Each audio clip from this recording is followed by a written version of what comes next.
아줌마 잘못했어요. 저 버리지 마세요. 돈이 너무 들어서 힘들어. 제발 둘 다 쉽게 가자. 계모가 바람 쐬러 가자는 말에 따라 나선 지우는 잠시 후 한 창고에 밀쳐졌습니다. 넌 태어난 것 자체가 잘못이야. 여긴 한 달 동안 아무도 안 와. 지우를 버려둔 채 자동차는 달리기 시작했습니다. 제발 데리고 주세요. 지우의 울부짖음에도 멀어져 갈 뿐이었습니다. 그러나 아무도 몰랐습니다. 이 모든 게 곳곳에서 녹화되고 있다는 사실을.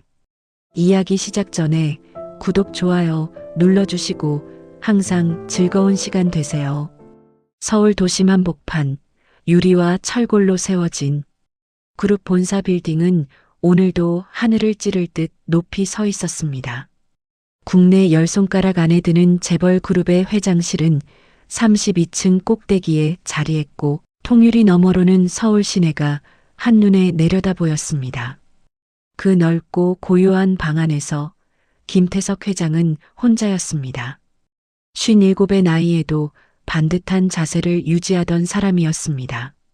언제나 넥타이를 단정히 매고 임원회의에서는 낮고 단호한 목소리로 좌중을 이끌던 사람이었죠.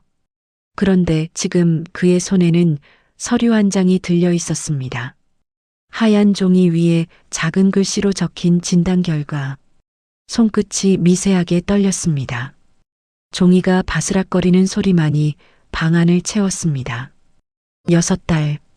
그 말은 누구에게 하는 말도 아니었습니다. 그냥 입 밖으로 새어나온 숨 같은 것이었습니다. 태석은 서류를 천천히 책상 위에 내려놓고 창밖을 바라봤습니다. 흐린 오후 하늘 아래 서울이 펼쳐져 있었지만 그의 눈은 아무것도 보지 않는 것 같았습니다. 그때 집무실 문이 열렸습니다. 오늘 저녁 재개 파티 일정 괜찮으시죠? 이선영이었습니다. 45의 재혼 아내는 고급 실크 블라우스를 걸치고 손목에는 반짝이는 시계를 차고 있었습니다. 목소리는 가볍고 밝았습니다. 태석은 천천히 고개를 돌려 그녀를 바라봤습니다. 잠깐의 침묵이 흘렀습니다.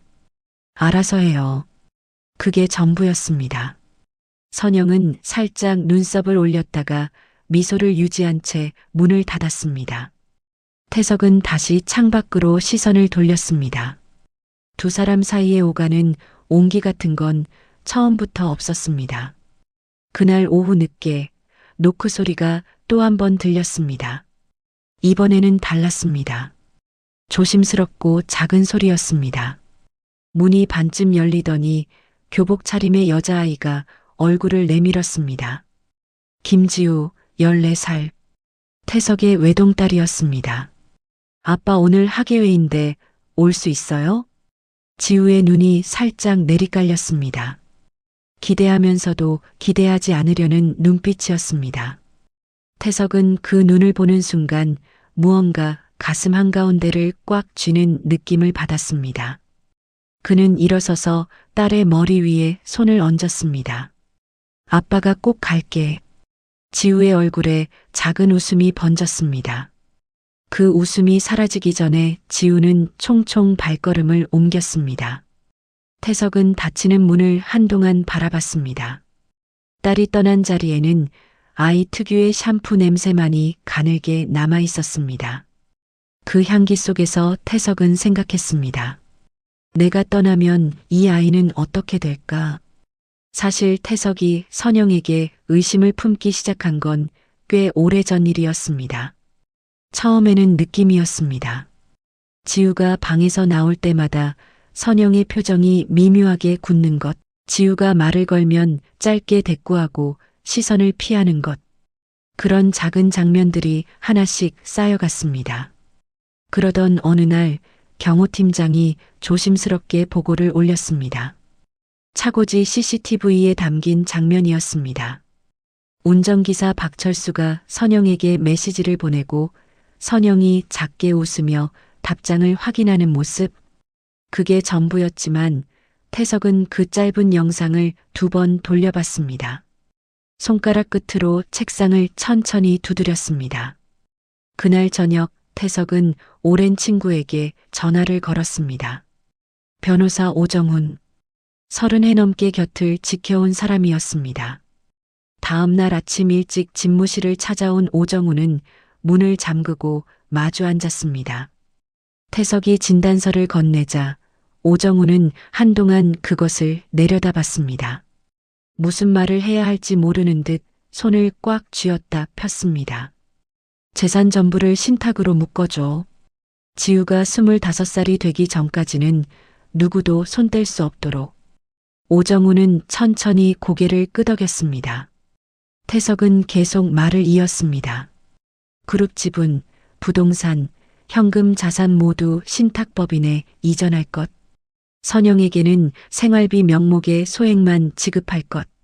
그리고 만약 지우에게 무슨 일이 생기면 지체 없이 움직여야 한다는 것. 오정훈이 수첩에 받아 적으며 물었습니다. 하윤 씨한테도 연락해야 할까요? 태석이 잠시 멈췄습니다. 박하윤. 이혼한 전처이자 지우의 친엄마였습니다. 짧은 침묵 끝에 태석이 입을 열었습니다. 내가 직접 할게. 그날 밤 태석은 오래된 번호로 전화를 걸었습니다. 신호음이 울리는 동안 그는 창밖 야경을 바라봤습니다. 하윤이 전화를 받자 태석은 단도직입적으로 말했습니다. 지우 일로 부탁할 게 있어요. 내가 먼저 가게 되면 지우를 지켜줘요. 수화기 너머로 하윤이 숨을 들이켜는 소리가 들렸습니다. 그리고 짧고 단단한 대답이 돌아왔습니다. 알겠어요. 회의실 불이 꺼진 뒤 태석은 혼자 서랍을 열었습니다. 그 안에는 지우의 어릴 적 사진 한 장이 있었습니다. 웃고 있는 5살짜리 지우의 얼굴. 태석은 사진 뒷면에 천천히 펜을 움직였습니다. 지우야, 아빠가 먼저 가더라도 너는 혼자가 아니야. 글씨가 마지막 획을 긋는 순간 펜을 쥔 손이 멈췄습니다. 태석은 그 손을 오래 바라봤습니다. 눈가가 뜨겁게 달아올랐고 참았던 것들이 조용히 볼을 타고 흘러내렸습니다. 그는 소리를 내지 않았습니다. 그냥 그렇게 혼자 앉아 있었습니다. 태석이 세상을 떠난 것은 그로부터 2달 뒤였습니다. 병실 창밖에는 늦가을 낙엽이 지고 있었고 지우는 아버지의 손을 꼭 쥔 채 마지막을 지켰습니다. 차갑게 식어가는 손의 감촉을 지우는 오랫동안 놓지 못했습니다. 간호사가 조심스럽게 다가와 어깨에 손을 얹었을 때야 비로소 지우는 고개를 들었습니다. 눈이 퉁퉁 부어 있었지만 소리는 내지 않았습니다. 그냥 아버지의 얼굴을 한 번 더 천천히 바라봤습니다. 장례식은 사흘간 이어졌습니다. 재계 인사들, 정관계 인물들, 그룹 임원들까지 줄지어 조문을 왔습니다. 넓은 장례식장 홀은 국화꽃 향기와 낮은 목소리들로 가득 찼습니다. 이선영은 검은 상복을 단정히 입고 입구에 서서 조문객을 맞이했습니다. 눈가에 연하게 홍조를 띠고 때로는 손수건을 꺼내 눈밑을 찍었습니다. 그 모습은 누가 봐도 슬픔에 잠긴 미망인이었습니다. 지우는 그 옆에서 내내 고개를 숙이고 있었습니다.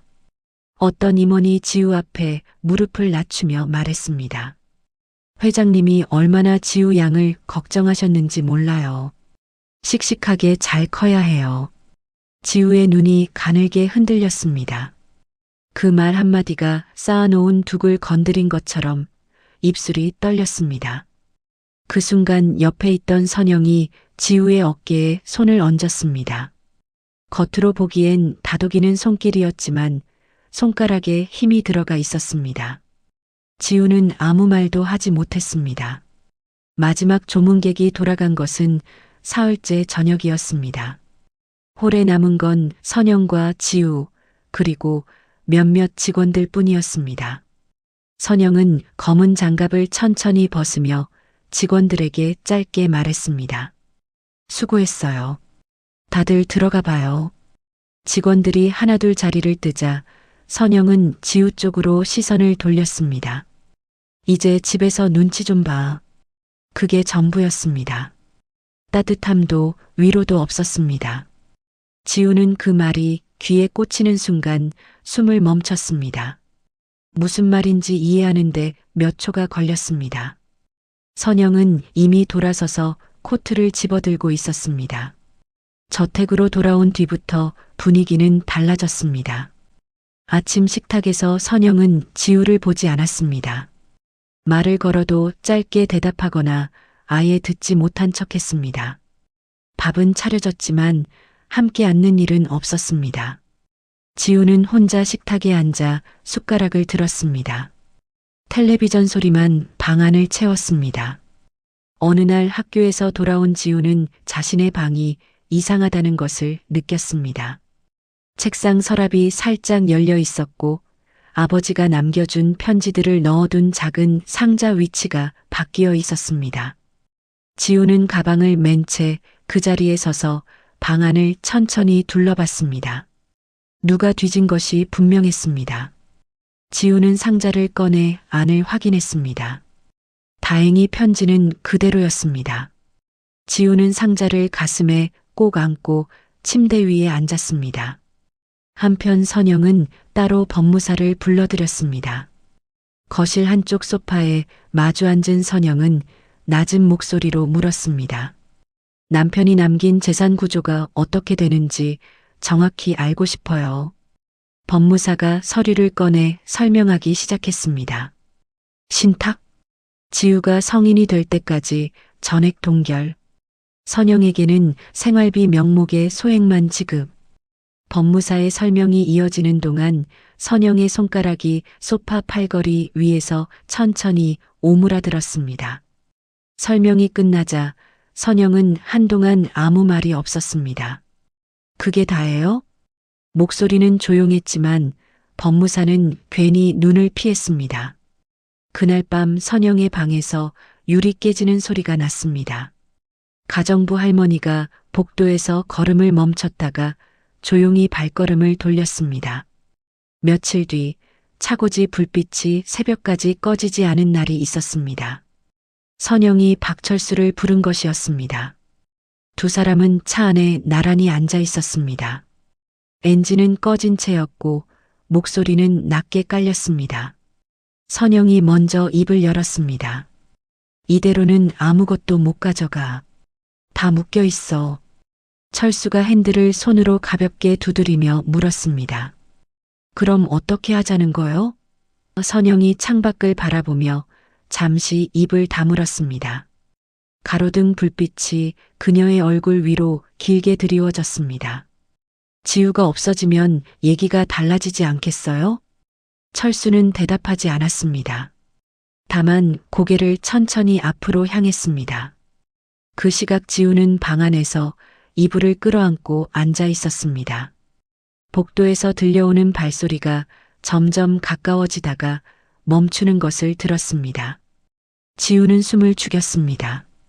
문 너머로 아무 소리도 들리지 않았습니다. 한참 뒤 발소리가 멀어지자 지우는 그제야 천천히 숨을 내쉬었습니다. 손에 쥔 아버지의 사진이 구겨질 만큼 꽉 쥐어져 있었습니다.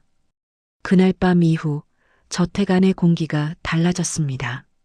눈에 보이는 것은 아무것도 변하지 않았습니다. 아침이 되면 식탁에 밥이 차려졌고 선영은 여전히 단정한 옷차림으로 거실을 오갔습니다. 그런데 무언가가 달랐습니다. 지우는 그것을 말로 설명할 수 없었지만 몸으로 느꼈습니다. 선영이 지나갈 때마다 목덜미가 서늘해지는 느낌, 식탁에서 눈이 마주칠 때 상대방의 시선이 너무 빨리 걷어지는 것. 작고 사소한 것들이었지만 쌓이면 무거워지는 법이었습니다. 지우는 결국 아버지가 남겨준 명함을 꺼내 들었습니다. 낡은 명함이었습니다. 모서리가 살짝 닳아 있었고 아버지의 글씨로 뒷면에 짧은 메모가 적혀 있었습니다. 무슨 일이 생기면 이 아저씨한테 전화해. 지우는 그 글씨를 손가락으로 천천히 짚어봤습니다. 그리고 조용히 방문을 잠근 뒤 번호를 눌렀습니다. 신호음이 2번 울리고 변호사 오정훈이 전화를 받았습니다. 아저씨, 저 무서워요. 지우의 목소리는 작았습니다. 오정훈은 잠시 말을 멈췄다가 낮고 차분한 목소리로 답했습니다. 지우야, 아빠가 다 준비해뒀어. 걱정하지 마. 그 말이 전부였지만 지우는 전화를 끊고 나서 처음으로 등에서 힘이 빠지는 것을 느꼈습니다. 떨리던 손이 조금씩 가라앉았습니다. 오정훈은 전화를 끊자마자 움직이기 시작했습니다. 그는 곧바로 박하윤에게 연락했습니다. 이제 올라오셔야 할 것 같습니다. 수화기 너머에서 짧은 침묵이 흘렀습니다. 박하윤이 알겠어요 라고 답하는 목소리는 흔들리지 않았습니다. 그날 저녁 하윤은 가방 하나를 챙겨 서울행 기차에 올랐습니다. 창밖으로 어두워지는 들판이 스쳐 지나가는 동안 하윤은 시선을 고정한 채 앞만 바라봤습니다. 한편 선영은 저택에서 조금씩 본색을 드러내고 있었습니다. 어느 날 선영이 갑자기 지우에게 다가와 웃음을 지어 보였습니다. 손수 주방에 들어가 지우가 좋아하는 음식을 만들어 식탁에 올렸습니다. 우리 사이좋게 지내자. 이제 둘이서 의지하며 살아야지. 목소리는 부드러웠고 눈은 웃고 있었습니다. 지우는 숟가락을 들다가 멈췄습니다. 국에서 김이 모락모락 피어올랐습니다. 지우는 한 모금 먹었습니다. 맛은 있었습니다. 그런데 이상하게 목이 잘 넘어가지 않았습니다. 지우의 친구 소연이가 그 무렵 이상한 이야기를 전해왔습니다. 학교 근처 조용한 카페에서 선영과 박철수가 마주 앉아 있는 것을 봤다는 것이었습니다. 두 사람은 고개를 맞대고 낮은 목소리로 이야기를 나누다가 주변을 한 번씩 살폈습니다. 소연이는 그냥 이상했어. 뭔가 수상했어라고 말했습니다. 지우는 그 말을 듣고 잠시 굳어 있다가 그냥 업무 얘기겠지라고 했습니다. 하지만 집으로 돌아오는 내내 발걸음이 무거웠습니다. 박철수는 며칠 전 혼자 어딘가를 다녀왔습니다. 행선지는 해안가였습니다. 도심에서 2시간쯤 떨어진 한적한 곳, 사람이 거의 찾지 않는 낡은 염전이었습니다. 철수는 차를 세우고 천천히 주변을 걸었습니다. 창고 위치를 확인하고 인근 도로에서 이 장소가 얼마나 잘 보이는지 눈으로 쟀습니다. 바닷바람이 세게 불었고 갈대가 기울어지는 소리만 들렸습니다. 인적은 없었습니다. 철수는 마지막으로 창고 문을 한번 당겨봤습니다. 삐걱거리는 소리와 함께 문이 열렸습니다. 안은 어둡고 텅 비어 있었습니다. 철수가 그 사실을 모르고 있었던 것이 있었습니다. 그가 염전 주변을 돌아보는 동안 저 멀리 덤불 뒤편에 이미 작은 카메라 하나가 설치되어 있었다는 것을 오정훈의 사람들이 먼저 다녀간 뒤였습니다.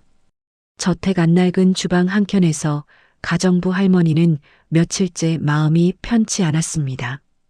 20년 넘게 이 집에서 일한 할머니는 집안의 냄새가 어떻게 달라지는지 알고 있었습니다. 선영이 웃는 날일수록 무언가 단단히 벼르고 있다는 것도 알고 있었습니다. 할머니는 지우가 혼자 부엌에 들어왔을 때 아무도 없는 것을 확인하고 낮게 말했습니다. 지우야, 조심해라. 바람이 이상하게 분다. 지우가 고개를 들어 할머니를 바라봤습니다. 할머니는 더 말하지 않고 행주를 집어들었습니다. 그리고 며칠 뒤 선영이 화난 표정으로 지우에게 말했습니다. 이번 주말에 바람 쐬러 갈까? 바닷가 어때? 목소리는 가벼웠고 미소는 자연스러웠습니다. 지우는 잠시 망설였습니다. 바닷가라는 말이 어딘가 낯설게 걸렸습니다. 그러나 딱히 거절할 이유도 찾지 못했습니다. 네 하고 짧게 대답했습니다. 선영이 고개를 돌리며 웃었습니다. 그 웃음이 어딘가 이상했습니다. 입꼬리는 올라가 있었지만 눈은 웃지 않고 있었습니다. 주말 아침이 밝았습니다. 하늘은 낮고 흐렸습니다. 바람도 없이 그냥 무겁게 가라앉은 날씨였습니다. 지우는 작은 가방에 겉옷 한 벌과 물병을 챙겨 넣으면서도 손이 자꾸 멈췄습니다. 바닷가라고 했으니 가벼운 차림이면 될 텐데 무엇을 넣어야 할지 알 수가 없었습니다. 결국 아버지 사진이 든 작은 지갑을 가방 안쪽 깊숙이 밀어 넣었습니다. 그것만큼은 꼭 챙겨야 할 것 같았습니다. 현관 앞에 차가 대기하고 있었습니다. 선영은 이미 조수석에 앉아 있었습니다. 밝은색 코트를 걸치고 선글라스를 낀 채 앞을 바라보고 있었습니다. 박철수는 운전석에서 시동을 걸고 있었습니다. 지우가 뒷문을 열고 올라타자 선영이 백미러로 한번 힐끗 봤습니다. 왔어? 출발해요. 짧은 말이었습니다. 따뜻함 같은 건 없었습니다. 차가 저택 철문을 빠져나갔습니다. 처음에는 익숙한 도심 풍경이 이어졌습니다. 신호등, 횡단보도, 사람들이 오가는 거리. 지우는 창밖을 바라보며 조용히 앉아 있었습니다. 라디오에서 낮은 음악이 흘러나왔고 차 안은 그 소리만큼 채워졌습니다. 누구도 말을 하지 않았습니다. 도심을 벗어나면서부터 풍경이 달라지기 시작했습니다. 건물들이 줄어들고 도로가 넓어졌습니다. 양옆으로 논밭이 펼쳐지더니 이내 낮은 구름이 이어졌습니다. 지우는 창에 이마를 살짝 기댔습니다. 유리가 차가웠습니다. 1시간쯤 지났을까 도로 표지판에서 아는 지명이 사라지기 시작했습니다. 지우는 그제야 입을 열었습니다. 어디로 가는 거예요? 선영이 선글라스 너머로 앞을 바라보며 짧게 답했습니다. 조금만 있으면 알아. 그게 전부였습니다. 철수는 아무 말도 하지 않았습니다. 핸들을 쥔 손에 힘이 들어가 있는 것이 백미러에 비쳤습니다. 지우는 몰래 핸드폰을 꺼냈습니다. 친구 소연이에게 문자를 보냈습니다. 나 지금 차 타고 어딘가 가는데 왠지 이상해. 어디 가는지도 모르겠어. 잠시 후 소연이의 답장이 왔습니다. 왜? 무서우면 전화해. 지우가 답장을 치려는 순간 선영의 손이 뻗어왔습니다. 핸드폰이 낚아채졌습니다. 차 안에서 폰하지 마. 선영의 목소리는 여전히 평온했습니다. 그 평온함이 오히려 더 서늘하게 느껴졌습니다. 지우는 빈손을 무릎 위에 내려놓았습니다. 손가락 끝이 차가웠습니다. 그 시각 2대 뒤편에서 검은 승용차 한 대가 일정한 거리를 유지하며 따라붙고 있었습니다. 오정훈이 조수석에서 앞을 주시하고 있었고 운전석 옆 박하윤은 무릎 위에 손을 모은 채 시선을 앞차에 고정하고 있었습니다. 저 차 맞죠? 하윤의 목소리는 낮았습니다. 오정훈이 고개를 끄덕이며 답했습니다. 맞습니다. 계속 따라갑니다. 차창 밖으로 바다 냄새가 스며들기 시작한 것은 한참 뒤였습니다.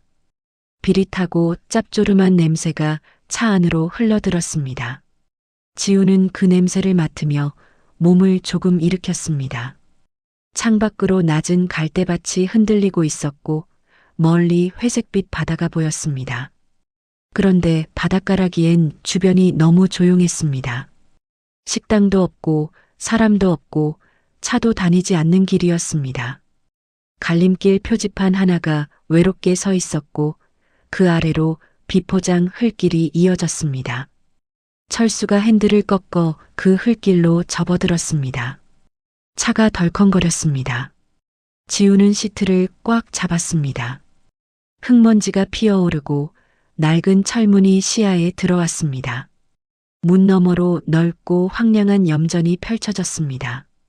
하얗게 굳은 소금 바닥, 여기저기 녹슨 구조물들, 그리고 한쪽 귀퉁이에 낡은 창고 하나.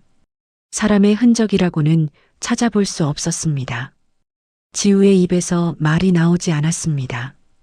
차가 창고 앞에 멈춰 섰습니다. 선영이 차 문을 열고 내렸습니다. 코트 자락이 바람에 펄럭였습니다. 철수도 내렸습니다. 두 사람은 서로 눈을 한번 마주쳤습니다. 지우는 차 안에서 두 사람을 바라봤습니다. 가슴 안쪽에서 무언가 단단하게 조여드는 느낌이 들었습니다. 발소리가 흙 위에서 서걱거렸습니다. 선영이 뒷문을 열고 지우의 가방을 집어들었습니다. 그리고 창고 쪽으로 걸어가며 말했습니다. 내려. 지우는 천천히 차에서 내렸습니다. 발이 흙바닥에 닿는 순간 서늘한 바닷바람이 정면으로 불어왔습니다. 머리카락이 흩날렸고 귀가 먹먹해질 만큼 바람소리가 크게 들렸습니다. 주변을 둘러봤습니다.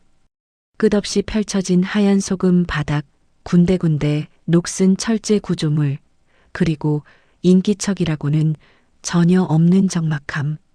갈매기 한 마리가 멀리서 울었습니다. 그 소리가 오히려 더 쓸쓸하게 들렸습니다. 선영은 이미 창고 앞에 서 있었습니다. 지우의 가방을 손에 든 채 창고 문을 발로 밀어 열었습니다. 삐걱거리는 소리가 났습니다. 안은 어두웠습니다. 먼지 냄새와 퀴퀴한 습기가 뒤섞인 냄새가 밖으로 흘러나왔습니다. 선영이 가방을 창고 안으로 던졌습니다. 가방이 바닥에 떨어지는 둔탁한 소리가 났습니다. 들어가 있어. 지우는 그 자리에 멈춰 섰습니다. 발이 떨어지지 않았습니다. 목소리가 나오려다 막혔습니다. 간신히 입을 열었습니다. 왜요? 제가 뭘 잘못했어요? 선영이 천천히 고개를 돌렸습니다. 선글라스를 벗어 손에 쥐며 지우를 똑바로 바라봤습니다. 그 눈빛에는 아무것도 없었습니다. 따뜻함도 미안함도 망설임도 그냥 차갑고 텅 빈 눈이었습니다. 선영이 지우 앞에 천천히 쪼그려 앉았습니다. 목소리를 낮게 깔았습니다. 넌 태어난 것 자체가 잘못이야. 그 말이 공기를 가르고 지우의 귀에 박혔습니다. 지우는 눈을 깜빡였습니다.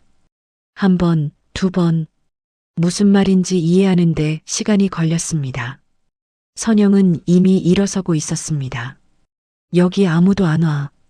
울어봤자 소용없어. 그리고 돌아섰습니다. 코트 자락이 바람에 펄럭이며 멀어졌습니다. 지우는 그 뒷모습을 바라봤습니다. 다리가 떨렸습니다. 무릎이 굽혀지는 것을 막으려고 있는 힘껏 버텼습니다. 철수가 운전석으로 걸어가는 소리가 들렸습니다. 발소리가 흙 위에서 서걱서걱 났습니다. 차 문이 닫혔습니다. 시동 소리가 들렸습니다. 지우가 한 발 앞으로 내디뎠습니다. 기다려요. 저도 데려가요. 목소리가 떨렸습니다. 그러나 차는 멈추지 않았습니다. 천천히 움직이기 시작했습니다. 지우가 걸음을 빠르게 했습니다. 저 혼자 두고 가지 마요. 제발이요. 목소리가 점점 커졌지만 차는 이미 속도를 높이고 있었습니다. 흙먼지가 피어올랐습니다. 지우는 먼지를 뒤집어 쓴 채 멈춰 섰습니다. 눈을 감았습니다. 차 소리가 점점 멀어졌습니다. 그리고 이윽고 아무것도 들리지 않게 됐습니다. 정막이었습니다. 바람 소리만 남았습니다.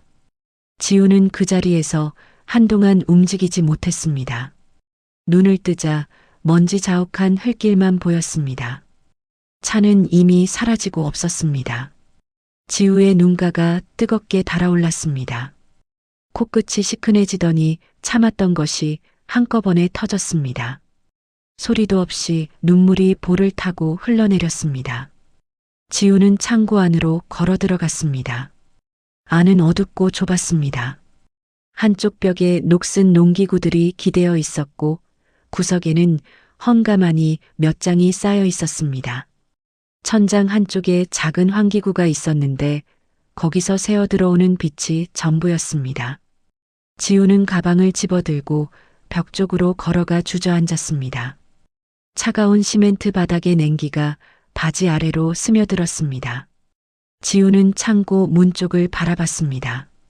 문틈으로 가느다란 빛 한 줄기가 들어오고 있었습니다. 지우는 그 빛을 향해 손을 뻗었다가 천천히 걷었습니다. 무릎을 끌어안고 그 위에 이마를 묻었습니다. 아빠. 그 한마디는 누구에게 닿을 수도 없는 말이었습니다. 그냥 입 밖으로 새어나온 것이었습니다. 지우는 눈을 감은 채 아버지의 얼굴을 떠올렸습니다. 집무실에서 딸의 머리에 손을 얹던 손의 따뜻함, 학예회에 꼭 가겠다던 목소리. 그 기억들이 선명하게 떠올랐다가 바람 소리에 흩어졌습니다. 한참을 그렇게 앉아 있다가 지우는 고개를 들었습니다. 창고 문을 두드렸습니다. 처음에는 조심스럽게, 그 다음에는 더 세게 두드렸습니다. 사람 없어요? 누구 없어요? 목소리가 창고 안에서 울렸습니다. 대답은 없었습니다. 멀리서 갈매기가 다시 한번 울었습니다. 그 소리만이 돌아왔습니다. 그 시각 염전 바깥 덤불 뒤에 세워진 검은 승용차 안에서 박하윤이 숨을 죽이고 있었습니다. 선영의 차가 염전을 빠져나가는 것을 두 눈으로 확인했습니다. 하윤의 손이 문손잡이 위로 올라갔습니다. 오정훈이 조용히 말했습니다. 조금만요. 완전히 사라질 때까지요. 하윤은 이를 악물었습니다. 창고 쪽에서 작은 목소리가 바람에 실려왔습니다. 잘 들리지 않았지만 하윤은 그게 누구의 목소리인지 알았습니다. 눈을 감았습니다. 손이 부들부들 떨렸습니다. 오정훈이 낮게 말했습니다. 지금입니다. 오정훈이 차 문을 열고 내리는 것과 동시에 박하윤도 내렸습니다. 바람이 강하게 불었습니다. 갈대가 한꺼번에 쏠리며 서걱이는 소리가 났습니다. 두 사람은 몸을 낮추고 빠르게 걸었습니다. 흙바닥에 발자국이 찍혔고 신발 밑으로 소금기 섞인 모래가 서걱거렸습니다. 하윤의 숨이 점점 빨라졌습니다. 창고까지는 100m도 되지 않는 거리였지만 그 길이 몹시 길게 느껴졌습니다. 창고 문 앞에 도착했습니다. 오정훈이 손을 들어 하윤을 잠깐 세웠습니다. 귀를 기울였습니다. 안에서 낮은 흐느낌 소리가 들렸습니다. 작고 가냘픈 소리였습니다. 하윤의 눈이 흔들렸습니다. 오정훈이 고개를 끄덕이고 창고 문에 손을 얹었습니다. 천천히 소리가 나지 않도록 문을 당겼습니다. 녹슨 경첩이 낮게 삐걱거렸습니다. 문이 열렸습니다. 역광이 쏟아졌습니다. 어두운 창고 안으로 차가운 바깥빛이 길게 뻗어 들어왔습니다. 지우는 벽 쪽에 무릎을 끌어안고 앉아 있다가 그 빛에 고개를 들었습니다. 눈이 부신 듯 눈을 가늘게 뜨며 문 쪽을 바라봤습니다. 역광 속에 사람 실루엣이 보였습니다. 지우는 뒤로 물러났습니다. 등이 벽에 닿았습니다. 누구예요? 목소리가 갈라졌습니다. 하윤이 한 발 안으로 들어섰습니다. 빛이 그녀의 얼굴을 비췄습니다. 하윤은 천천히 무릎을 굽혀 지우와 눈높이를 맞췄습니다. 그리고 조용히 말했습니다. 지우야, 나야, 엄마. 지우는 눈을 크게 떴습니다. 한 번 깜빡였습니다. 또 한 번 깜빡였습니다. 그 얼굴을 보는 순간 몇 년 전 기억 속에서만 머물던 얼굴이 눈앞에 살아 있었습니다. 지우의 입술이 벌어졌습니다. 엄마. 그 한마디가 채 끝나기도 전에 지우가 앞으로 쏟아졌습니다. 하윤이 두 팔을 벌려 지우를 받아 안았습니다. 지우의 얼굴이 하윤의 어깨에 묻혔습니다. 처음에는 아무 소리도 없었습니다. 그러다가 지우의 어깨가 흔들리기 시작했습니다. 작게, 그러다 점점 크게. 참아왔던 것들이 한꺼번에 올라오는 것처럼 지우는 하윤의 코트를 두 손으로 꽉 움켜쥐었습니다. 하윤도 두 팔에 힘을 더 줬습니다. 눈을 꼭 감은 채 지우의 등을 천천히 토닥였습니다. 미안해, 우리 지우. 엄마가 늦었지? 하윤의 목소리가 끝부분에서 살짝 떨렸습니다. 하윤은 고개를 돌려 눈물을 삼켰습니다. 창고 천장에 뚫린 작은 환기구에서 빛이 내려오고 있었습니다. 먼지가 그 빛 속에서 천천히 떠다니고 있었습니다. 오정우는 두 사람에게서 몇 걸음 떨어진 곳에 서서 창고 안을 조용히 살폈습니다. 손에 든 소형 태블릿 화면에는 염전 주변 카메라 여러 대가 찍은 영상이 실시간으로 떠 있었습니다. 선영의 차는 이미 이 구역을 완전히 벗어난 상태였습니다. 그는 이어폰을 손가락으로 한번 눌러 확인했습니다.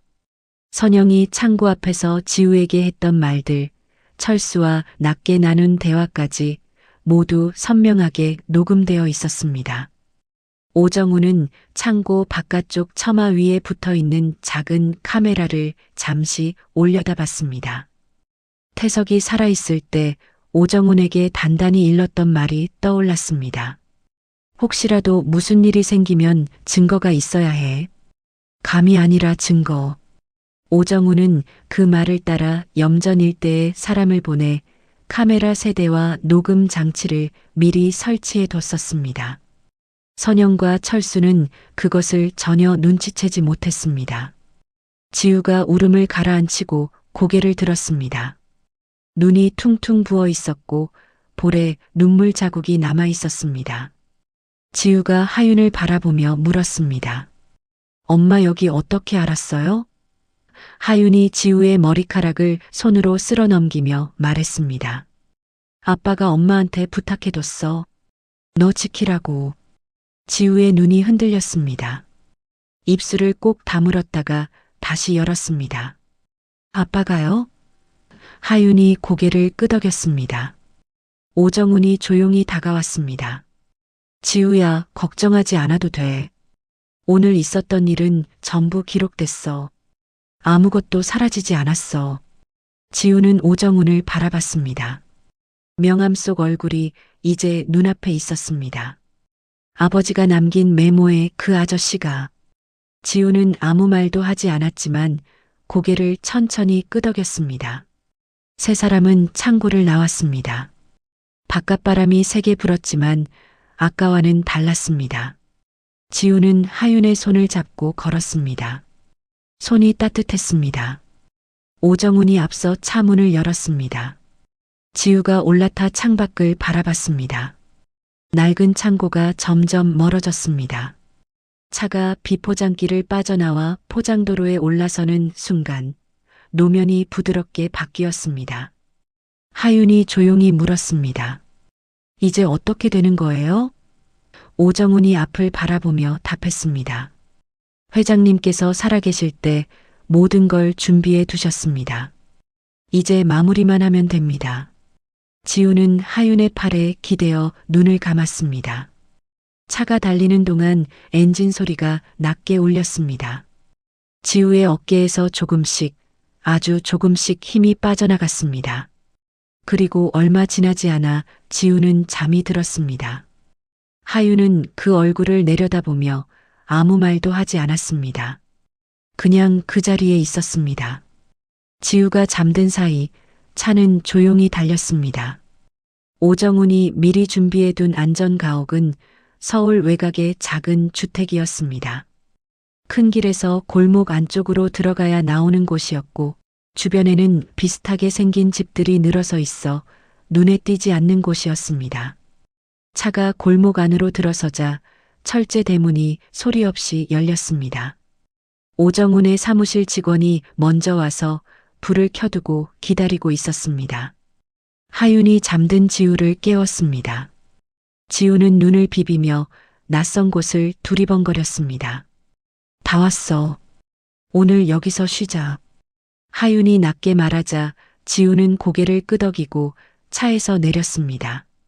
발이 땅에 닿는 순간 비틀거렸고 하윤이 얼른 팔을 잡았습니다. 지우는 그 손을 놓지 않은 채 안으로 들어갔습니다. 방 안은 단출했습니다. 작은 소파와 테이블, 그리고 침대 하나. 지우는 소파에 앉아 무릎을 끌어안았습니다.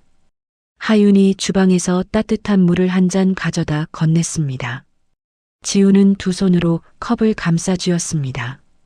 따뜻한 온기가 손바닥으로 천천히 번졌습니다. 오정우는 테이블 위에 서류 가방을 올려놓고 자리에 앉았습니다. 그는 가방에서 태블릿과 두꺼운 봉투 하나를 꺼냈습니다.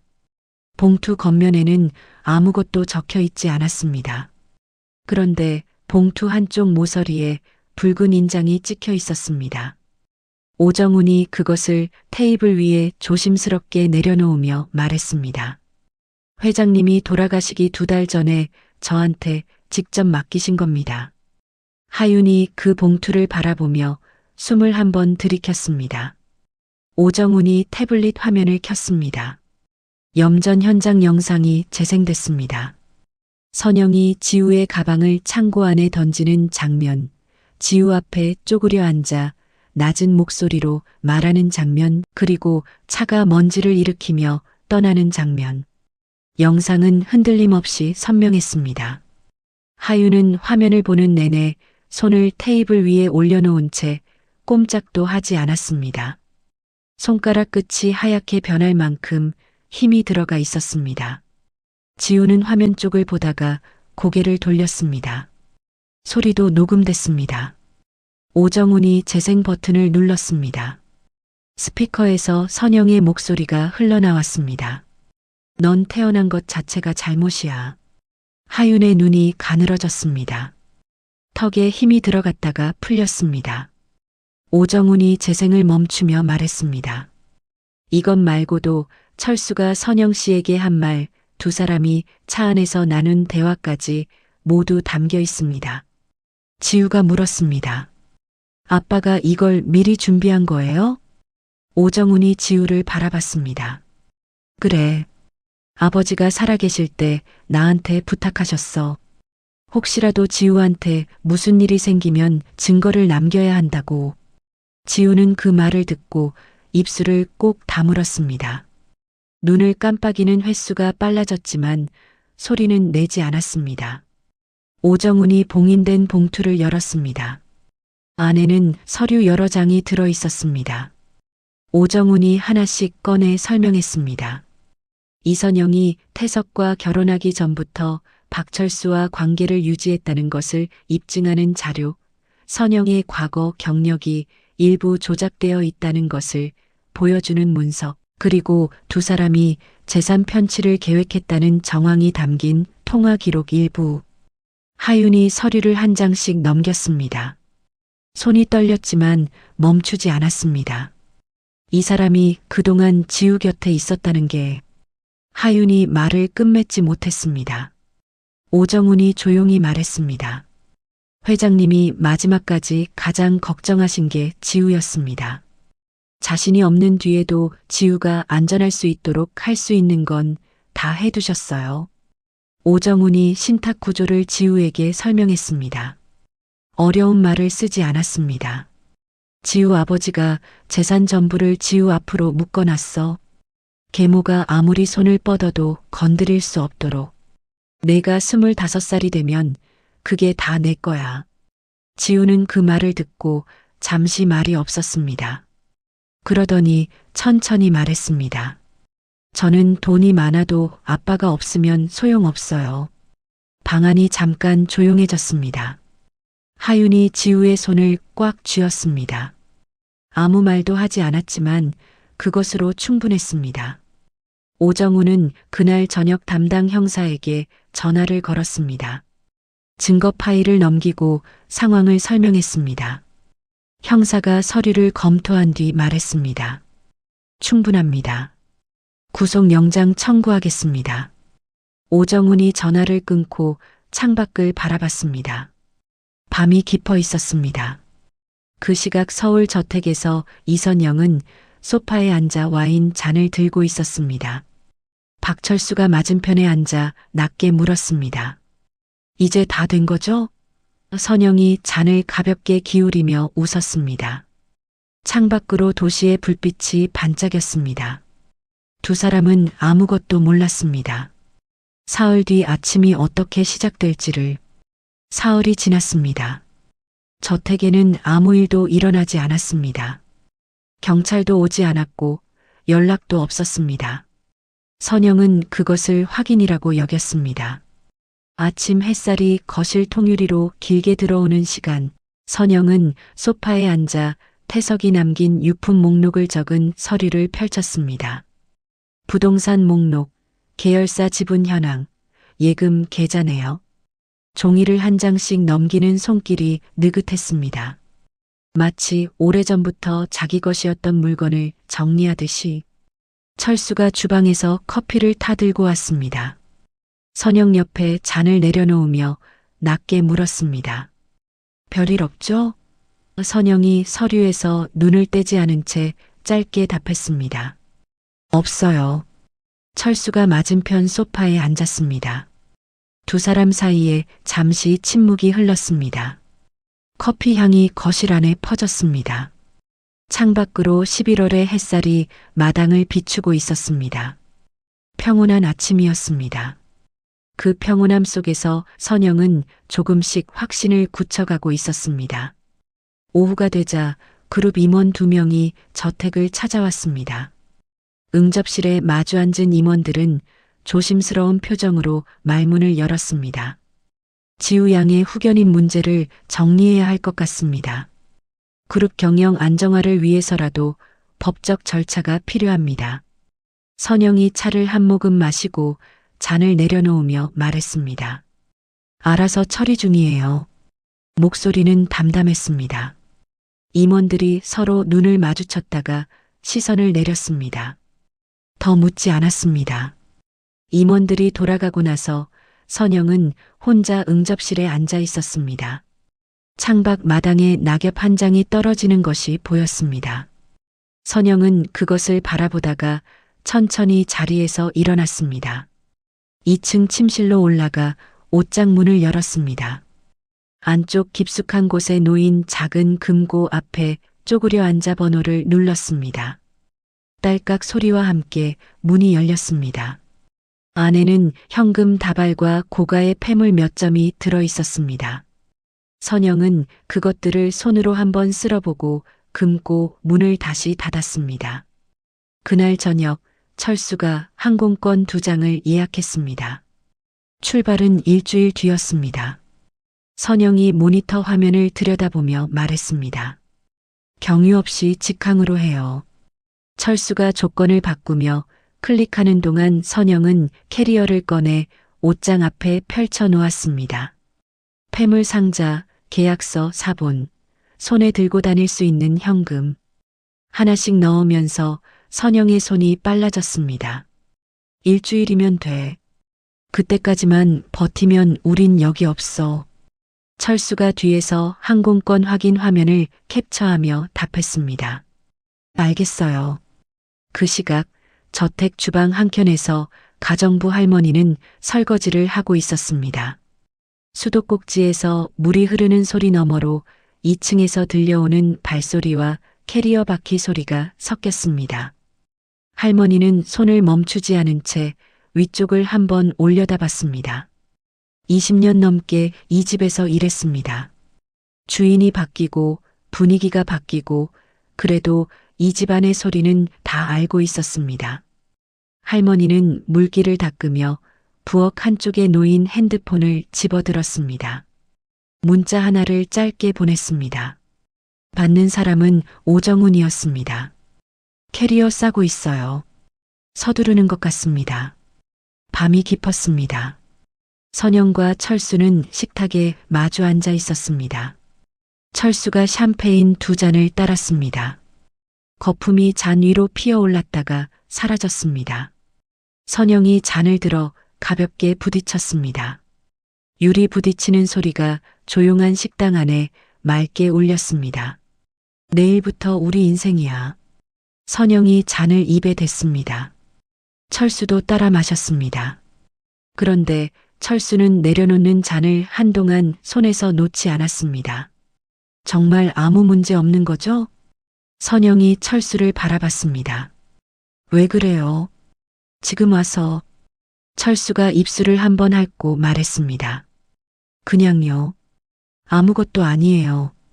선영이 시선을 거두며 다시 잔을 들었습니다. 철수는 그 뒤로 말이 없었습니다. 창밖 골목 끝에 차 한 대가 불을 끄고 세워져 있는 것이 거실창에 반사되어 보였습니다. 철수가 무심코 그쪽을 봤다가 시선을 돌렸습니다. 신경 쓰지 않았습니다. 선영은 잠자리에 들기 전 거울 앞에 섰습니다. 머리를 빗으며 거울 속 자신을 바라봤습니다. 스스로에게 말하듯 입술을 움직였습니다. 이제 됐어. 빗질을 멈추고 거울을 한 번 더 봤습니다. 그리고 불을 껐습니다. 이튿날 아침 일찍 저택 초인종이 울렸습니다. 초인종 소리는 2번 울렸습니다. 철수가 먼저 잠에서 깼습니다. 눈을 뜨자마자 천장을 바라보다가 몸을 일으켰습니다. 인터폰 화면을 확인하러 복도로 나갔습니다. 화면에 불이 들어왔습니다. 정복을 입은 경찰관 2명이 대문 앞에 서 있었습니다. 그 옆으로 사복 차림의 형사가 보였습니다. 철수는 그 화면을 보는 순간 숨이 멎는 것 같았습니다. 인터폰에 댄 손가락이 떨렸습니다. 아무 버튼도 누르지 못했습니다. 선영이 실내복 차림으로 2층에서 내려왔습니다. 왜 안 열어요? 선영이 철수 옆으로 와서 화면을 봤습니다. 잠깐이었습니다. 선영의 눈이 가늘어졌다가 다시 원래대로 돌아왔습니다. 그녀는 숨을 한번 고르고 대문을 열었습니다. 현관문을 열며 목소리를 가다듬었습니다. 이른 아침에 무슨 일이에요? 형사가 앞으로 나서며 신분증을 꺼내 보였습니다. 이선영 씨, 아동 유기 및 재산 편취 공모 혐의로 조사를 받으셔야 합니다. 형사의 목소리는 낮고 단단했습니다. 선영은 눈 하나 깜짝하지 않았습니다. 오히려 살짝 미간을 찌푸리며 말했습니다. 그게 무슨 말씀이에요? 무슨 혐의요? 형사가 서류를 내밀었습니다. 선영이 그것을 받아들었습니다. 손이 아주 미세하게 떨렸습니다. 종이가 바스락거리는 소리가 났습니다. 그때 철수가 무너졌습니다. 형사들이 안으로 들어서는 것을 보는 순간 철수의 다리가 풀렸습니다. 그 자리에 천천히 주저앉으며 2 손을 앞에 모았습니다. 저는 시키는 대로 한 겁니다. 선영 씨가 다 계획한 거예요. 목소리가 갈라졌습니다. 선영이 철수를 향해 눈을 부라렸습니다. 닥쳐요. 짧고 날카로운 말이었습니다. 그러나 철수는 고개를 숙인 채 손을 떨었습니다. 더 이상 말을 잇지 못했습니다. 형사 한 명이 철수 옆에 앉으며 조용히 말했습니다. 천천히 말씀하세요. 현관문이 다시 열렸습니다. 오정훈이 먼저 들어왔습니다. 그 뒤로 박하윤이 들어왔고 마지막으로 지우가 들어섰습니다.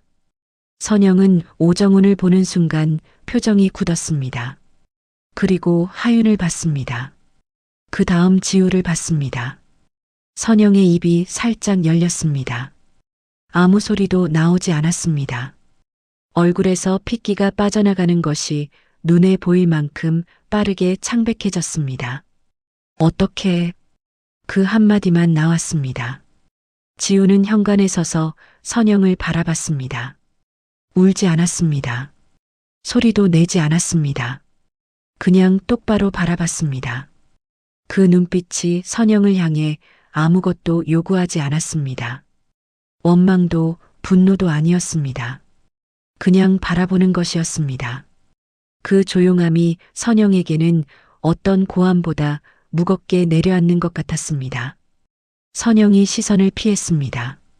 오정훈이 형사에게 다가가 태블릿을 꺼냈습니다. 증거자료 제출하겠습니다. 그는 화면을 열어 형사에게 건넸습니다. 염전 현장 영상이 재생됐습니다. 거실 안에 선영의 목소리가 흘러나왔습니다. 넌 태어난 것 자체가 잘못이야. 형사들이 화면을 들여다봤습니다. 아무도 말하지 않았습니다. 영상 속 차가 먼지를 일으키며 떠나는 장면이 지나갔습니다. 선영이 목소리를 높였습니다. 그건 편집된 거예요. 조작이에요. 오정훈이 고개를 들어 선영을 바라봤습니다. 서두르지 않았습니다. 차분하게 말했습니다. 타임스탬프와 원본 파일 모두 어제 경찰에 제출됐습니다. 카메라 세대에서 각기 다른 각도로 촬영된 영상입니다. 선영이 입을 열었다가 닫았습니다. 다시 열었습니다. 그러나 아무 말도 나오지 않았습니다. 그때 주방 쪽에서 발소리가 들렸습니다. 가정부 할머니였습니다. 할머니는 앞치마를 두 손으로 잡으며 형사 앞에 섰습니다. 저도 드릴 말씀이 있습니다. 목소리는 낮았지만 흔들리지 않았습니다. 선영이 할머니를 바라봤습니다. 할머니는 그 눈길을 피하지 않았습니다. 20년을 이 집에서 일한 사람이었습니다. 선영의 눈빛 앞에서도 고개를 숙이지 않았습니다. 할머니는 형사에게 말했습니다. 선영과 철수가 장례식 직후부터 단둘이 자주 만났다는 것, 지우의 방이 뒤져진 것, 선영이 밤마다 혼자 중얼거리던 말들. 하나씩 꺼낼 때마다 형사의 수첩에 펜이 움직였습니다. 선영이 할머니를 향해 낮게 말했습니다. 배신이에요. 할머니가 담담하게 답했습니다. 저는 회장님 댁에서 일했습니다. 처음부터. 형사가 일어섰습니다. 수갑이 꺼졌습니다. 선영의 손목에 차가운 쇠가 채워지는 순간 선영의 몸이 굳었습니다. 이어서 철수에게도 수갑이 채워졌습니다. 철수는 고개를 들지 않았습니다. 형사들이 두 사람을 이끌고 현관 쪽으로 걸어가는 동안 선영이 갑자기 고개를 돌렸습니다. 지우를 향해 소리쳤습니다. 내가 없어졌으면 됐을 텐데. 목소리가 거실 안에 쩌렁하게 울렸습니다. 지우는 그 소리에 눈을 감았습니다. 하윤이 지우의 손을 두 손으로 감쌌습니다. 지우는 하윤의 손에 자신의 손을 얹었습니다. 선영의 발소리가 현관을 넘어 멀어졌습니다. 경찰차 문이 닫히는 소리가 들렸습니다. 엔진 소리가 멀어졌습니다. 저택 안에 정막이 내려앉았습니다. 아버지가 앉던 소파, 아버지가 즐겨보던 창밖 마당. 지우는 하윤의 손을 꼭 잡은 채 그 풍경을 오래 바라봤습니다. 그리고 아주 작게 처음으로 웃었습니다. 사건이 정리되는 데는 생각보다 시간이 걸리지 않았습니다. 선영과 철수는 그날 오후 구속됐습니다. 철수가 먼저 진술서에 서명했고 선영은 끝까지 버티다가 증거 앞에 더 이상 버틸 수 없었습니다. 오정훈이 준비한 서류들은 빈틈이 없었습니다. 태석이 살아있을 때 한 장 한 장 챙겨둔 것들이었습니다. 재판은 몇 달 뒤로 잡혔고 그동안 두 사람은 바깥으로 나올 수 없었습니다. 저택은 봉인됐습니다. 지우는 그 집으로 돌아가지 않았습니다. 오정훈이 법적인 절차를 밟아 하윤을 지우의 공식 보호자로 등록했고 지우는 하윤의 집에서 새로운 일상을 시작했습니다. 크고 넓은 저택이 아니었습니다. 아파트 작은 방 2개짜리였습니다. 그런데 아침에 눈을 뜨면 주방에서 밥 짓는 냄새가 났습니다. 하윤이 일찍 일어나 밥을 안 치고 국을 끓이는 소리가 들렸습니다. 지우는 그 소리를 들으며 이불 속에서 잠시 눈을 감았습니다. 오래 맡지 못했던 냄새였습니다. 며칠 뒤 지우는 학교로 돌아갔습니다. 교실 문을 열고 들어서자 친구 소연이가 제일 먼저 달려왔습니다. 아무 말 없이 지우의 팔을 꽉 잡았습니다. 지우는 소연이의 손을 내려다봤다가 피식 웃었습니다. 그게 전부였지만 충분했습니다. 수업이 시작되고 선생님이 칠판에 글씨를 쓰고 창밖으로 겨울 햇살이 비스듬히 들어오는 동안 지우는 조용히 앞을 바라봤습니다. 오랫동안 멈춰있던 시간이 다시 흐르기 시작하는 것 같았습니다. 그로부터 열흘쯤 지난 어느 저녁 오정훈이 하윤의 집을 찾아왔습니다. 손에는 작은 USB 하나가 들려 있었습니다. 오정훈은 현관에서 신발을 벗으며 말했습니다. 회장님이 마지막으로 남기신 영상이 있습니다. 지우한테 보여주려고 기다렸습니다. 하윤이 그를 거실로 안내했습니다. 지우는 소파에 앉아 숙제를 하다가 고개를 들었습니다. 오정훈이 노트북을 열고 USB를 꽂았습니다. 파일이 하나 떴습니다. 제목은 없었습니다. 오정훈이 지우를 바라봤습니다. 볼 준비 됐어? 지우가 숙제 노트를 덮고 똑바로 앉았습니다. 하윤이 지우 옆에 와서 앉았습니다. 오정훈이 재생 버튼을 눌렀습니다. 화면이 밝아졌습니다. 김태석이 나타났습니다. 병원 침대가 아니었습니다. 집무실이었습니다. 창밖으로 서울 야경이 펼쳐진 그 자리였습니다. 태석은 양복을 입고 있었지만 얼굴은 수척했습니다. 눈 아래 그림자가 깊었고 볼이 조금 패여 있었습니다. 그러나 눈빛만큼은 달랐습니다. 카메라를 똑바로 바라보고 있었습니다. 흔들리지 않는 눈이었습니다. 지우야. 목소리가 흘러나왔습니다. 지우의 몸이 굳었습니다. 화면 속 태석이 잠깐 숨을 고르더니 다시 말을 이었습니다. 아빠가 항상 내 곁에 있을 수는 없지만 마지막까지 널 지키려고 준비했단다. 내가 이 영상을 보고 있다면 아빠가 준비한 것들이 다 제 역할을 한 거야. 지우는 화면에서 눈을 떼지 못했습니다. 숨 쉬는 것을 잊은 것처럼 가만히 앉아 있었습니다.